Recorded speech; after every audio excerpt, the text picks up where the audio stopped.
Murah sih, tapi pakai Intel Arc yang isunya katanya banyak masalah. Tapi emang bener ya? Yuk kita bahas Lenovo Lock 15 IAX 9.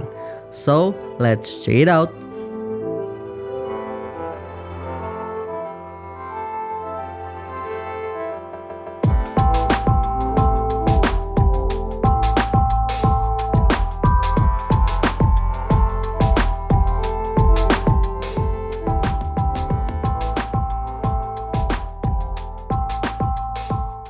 Secara desain, laptop ini bawa perubahan yang cukup berasa ya dibanding Lenovo Lock tahun lalu.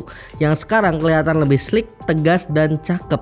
Makin beda sama line-up iPad gaming yang udah ada sebelumnya, yang kadang dibilang mirip sama line-up Lock di tahun lalu. Bagian pantatnya ini makin menjorok belakang, yang bisa gua bilang makin punya DNA Legion series. Jadi walaupun di kelas entry level, ini laptop berasa cukup mahal ya kelihatannya. Buat spesifikasi secara CPU emang biasa aja ya, pakai Intel Core i5 12450HX. Ya walaupun HX series tapi kan ini kelasnya i5 12450 ya. Konfigurasinya 8 core 12 thread, boost clock up to 4,4 GHz. GPU-nya pakai Intel Arc Alchemist A530M. Apakah banyak crash drivernya? Kalian tonton deh full review laptop ini biar tahu jawaban lengkapnya ya. Masuk ke bagian layar, laptop ini udah dibekali layar yang menurut gua cakep di kelas harganya. Resolusinya Full HD 1080p yang cukup wah ya secara coloring quality-nya. Panelnya IPS, coverage color gamutnya hingga 100% sRGB buat editing udah cukup nyaman di mata. Refresh rate-nya 144Hz dengan tingkat kecerahan hingga 350 nits plus dilapisi lapisan anti glare. So buat kebutuhan gua overall layarnya udah nyaman buat berbagai penggunaan, nggak hanya sekedar gaming doang ya, bahkan content creation ya. Ke bagian bawah layar soal keyboard dan juga touchpad yang kami rasa nggak ada yang spesial di sini. Layoutnya bisa dibilang identik sama iPad gaming ataupun laptop Lenovo Lock lain yang pernah kita review sebelumnya.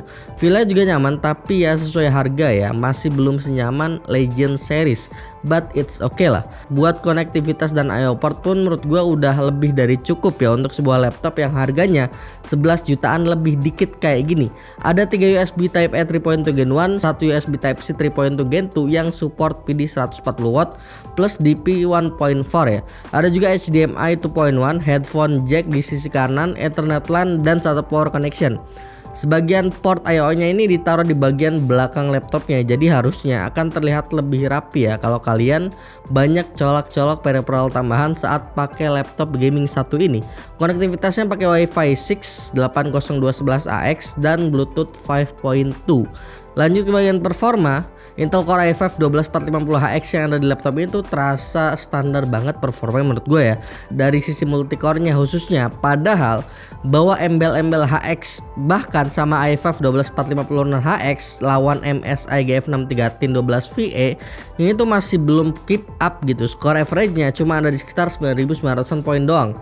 Gue jujur agak kurang puas sih dari performa CPU-nya di sini berbanding terbalik sama Lenovo iPad Gaming 3i15i AH7 yang ada di video ini. Buset, itu parah banget tuh laptop, kenceng CPU-nya di kelas harganya. Selain multicore, single core laptop ini pun sama, nggak begitunya keep up. i5 12450H, Ryzen 5 7535HS itu masih ada di atas performa dari laptop gaming satu ini. Kalau ada yang tanya salah mode performance bang, enggak coy, itu sumpah udah gua tes berulang karena penasaran ya. 20 kalian tes gua coba laptop ini buat Synology R23 dengan skenario yang berbeda dan hasilnya ya tetap segitu. Jadi emang kapabilitas performanya emang segini, entah di limit atau gimana gitu kan. Kalian juga bisa lihat komparasi hasil benchmark CPU dengan software lain di laptop ini di sini ya. Kita pun uji laptop ini untuk penggunaan render pastinya. Pertama di Premiere Pro dengan footage yang biasa kita pakai 4K H264 1 menit dengan triple layer effect. Hasilnya saat gua bandingin sama laptop sekelas ya sosok lah ya, 2 menit 7 detik.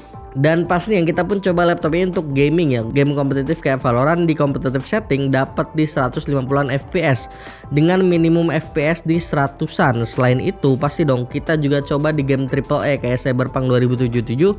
Laptop ini ternyata sanggup running stabil di medium doang dengan FPS average di 50-an. Terus untuk game lain kayak Far Cry 6 di settingan medium juga dapat di 53 FPS average. Ini kita komparasi juga ya sama laptop di harga sekelas ya, dan ya by performance sebenarnya nggak semengecewakan itu, tapi ya nggak ada yang spesial di sini. Sekedar rata-rata aja gaming performance-nya. Apakah ini masalah kompatibilitas driver aja? Jadi performanya belum kelihatan wah atau gimana nih? Coba komen di bawah ya yang punya pendapat. Dan untuk baterai menurut gua lumayan lah ya buat laptop gaming di kelas ini. Kemarin kita tes di mode battery saver, wifi on, brightness 50% dengan PC Mark 10 modern office. Laptop ini mampu bertahan sampai 4 jam 38 menit. Itu kalau pakai discrete GPU ya. Sementara kalau misalnya kita switch ke iGPU nya doang, daya tahan baterai itu bertahan sampai 5 jam 13 menit. Nambah sekitar 1 jam lah ya, lumayan lah ya. Buat kerja lumayan oke sih. Kalian tinggal matiin discrete GPU-nya, aktifin iGPU-nya yang bisa kalian atur di Lenovo Vintage biar kalian lebih tenang dan daya tahan baterainya saat dipakai kerja tuh lebih panjang. Lanjut ke kesimpulan, apakah sebagus itu laptop dengan GPU Intel Arc A530M ini? Pertama, kita ngomongin fisik dulu ya. Yang menurut gue udah cakep kali kalau POV kalian dari sisi ini. Build quality-nya bisa gue bilang salah satu yang terbaik di kelas harga segini. Slick, solid, dan rempeg kalau kata orang Sunda mah ya.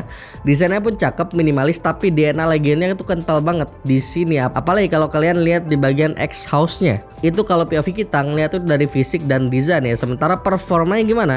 Jujur di kelas harga segini ini belum bisa jadi yang terbaik ya, karena cukup banyak ya laptop lain di kelas harga segini yang punya price to performance lebih better. Walaupun ya sisi lain laptop semacam itu kadang korbanin beberapa hal. Kayak build quality, desain layar bahkan itu dikorbanin, kecuali satu, Pongo 725 yang masih jadi best deal menurut gua di segmen gaming entry level kelas ini.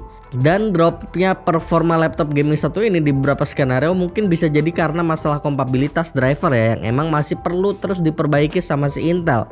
Gua berharap sih ini driver si Intel Arc yang ada di laptop gaming bisa terus diimprove ya sama si Intel, biar masalah kompatibilitas, bug performance dan lain-lain bisa segera teratasi agar si pembeli nggak nyesel udah beli produk-produk laptop gaming dengan dukungan Intel Arc itu sendiri. Nah, di luar GPU, CPU-nya yang walaupun pakai HX series ternyata nggak bawa improve yang segitunya juga. Bahkan di beberapa skenario performanya malah kesalip sama si GF 6310 yang masih pakai 12450 non HX. Mode performance atau enggaknya udah gua pastiin berkali-kali bahwa saat tes ya mode performance jalan. Tapi ya tetap aja gini, berarti emang kapabilitasnya segitu berarti kan. Dan di sini gue simpulin ya, bagus enggaknya sebuah laptop gaming termasuk laptop ini ya kembali ke kebutuhan kalian lagi. Kalau lebih butuh laptop gaming budget mepet dengan build quality kokoh, after sales oke, terus desain cakep, minimalis, proper, dipakai kantoran juga, ya maybe ini laptop bisa jadi pilihan kalian dan bakal worth it banget kalau dipakai kalian. Tapi kalau kebutuhan kalian emang beneran buat gaming kenceng-kencengan doang, tapi budget mepet, nggak peduli sisi lain laptop yang dipangkas selain performa, ya ini bukan laptop yang tepat. Mungkin Pongo 725 atau MSI Bravo ataupun Advan Pixel War maybe bisa jadi pilihan yang tepat buat kalian. Tapi kalian yang lagi nonton video ini kira-kira bakal jadi pilihan nggak laptop gaming satu ini? Coba komen di bawah ya. Oke, maybe sampai sini dulu review Lenovo Log 15 IAX9 kali ini. Ada yang mau berpendapat atau ada hal yang mau kalian sampaikan, bisa komen di bawah. Dan jangan lupa like, share, dan subscribe channel ini sebagai bentuk dukungan dan semangat untuk kami. Kunjungi terus spamchannel.com agar dapat melihat perkembangan teknologi khususnya di bidang IT. Jangan lupa join Discord server dan follow sosial media kami di kolom deskripsi. Sekian dulu gue Yusril, sampai jumpa di video selanjutnya. Bye bye.